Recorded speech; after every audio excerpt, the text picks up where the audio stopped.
के एक छोटे से गांव से शुरू होती है, जहां लोग भूत प्रेत की कहानियों पर विश्वास करते थे। इस गांव का नाम था पहाड़पुर, जो घने जंगलों से घिरा हुआ था। गांव के लोग दिन में खेतों में काम करते और शाम होते ही अपने घरों में बंद हो जाते, क्योंकि गांव में एक प्रचलित कहानी थी, भूतिया हवेली की। गांव के पास एक पुरानी हवेली थी, जो अब जर्जर हो चुकी थी। कहते थे कि वह हवेली कभी एक धनी परिवार की थी, लेकिन एक भयंकर घटना के बाद उस परिवार का पूरा वंश नष्ट हो गया। उसके बाद से ही हवेली में अजीब घटनाएं होने लगीं। हवेली के पास से गुजरने वाले लोगों ने वहां अजीब आवाजें सुनी, कभी किसी का रोना, कभी किसी के हंसने की गूंज। गांव के लोग उस हवेली के करीब भी जाने से डरते थे। कहते थे कि रात होते ही हवेली में एक महिला का भूत प्रकट होता है। वह महिला सफेद साड़ी पहने, खुले बालों के साथ हवेली के आंगन में घूमती रहती थी। कुछ लोगों का कहना था कि वह अपने खोए हुए परिवार को ढूंढ रही है, जबकि कुछ लोगों का मानना था कि वह अपने साथ हुए अन्याय का बदला लेने के लिए वहां भटक रही है। राजू की जिज्ञासा गांव में एक लड़का था, जिसका नाम राजू था। वह बेहद निडर और जिज्ञासु था।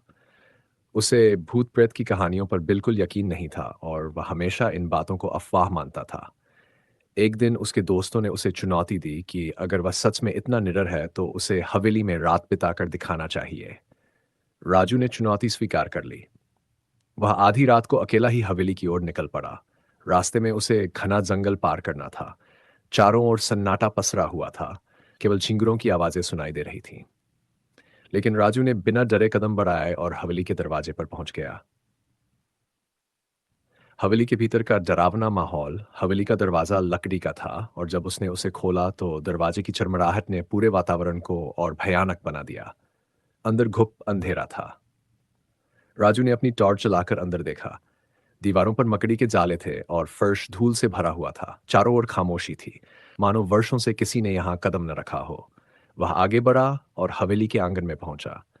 अचानक उसे एक ठंडी हवा का झोंका महसूस हुआ और उसके साथ ही उसे महसूस हुआ कि कोई उसके पीछे खड़ा है।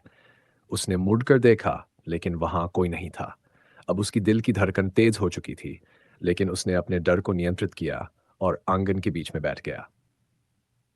रात का आतंक। जैसे ही रात का तीसरा पहर शुरू हुआ, हवेली में अजीब आवाजें आने लगीं।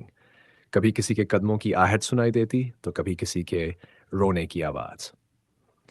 राजू ने सोचा कि यह सब उसके मन का वहम है, लेकिन तभी अचानक एक खिड़की से सफेद साड़ी पहने एक महिला दिखाई दी। उसके लंबे काले बाल खुले हुए थे और उसका चेहरा अंधेरे में साफ नहीं दिख रहा था। राजू का शरीर कांपने लगा, लेकिन वह हिल भी नहीं पा रहा था। वह महिला धीरे धीरे उसकी ओर बढ़ने लगी। हर कदम के साथ उसकी आवाज और बढ़ती जा रही थी। राजू ने अपने पैरों को हिलाने की कोशिश की, लेकिन डर के मारे वह जड़ हो चुका था। अब वह महिला उसके ठीक सामने थी। उसने अपना चेहरा ऊपर उठाया और जैसे ही राजू ने उसका चेहरा देखा, उसकी चीख निकल गई।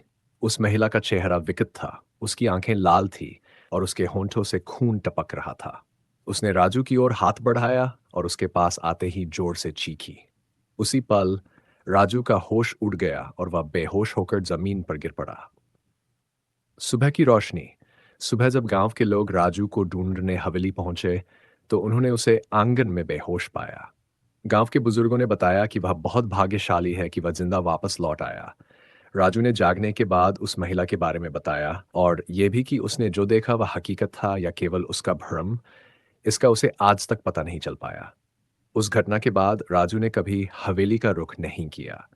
गांव के लोग अब भी कहते हैं कि हवेली में उस महिला की आत्मा भटकती है और जो भी वहां जाता है वह कभी लौट कर नहीं आता।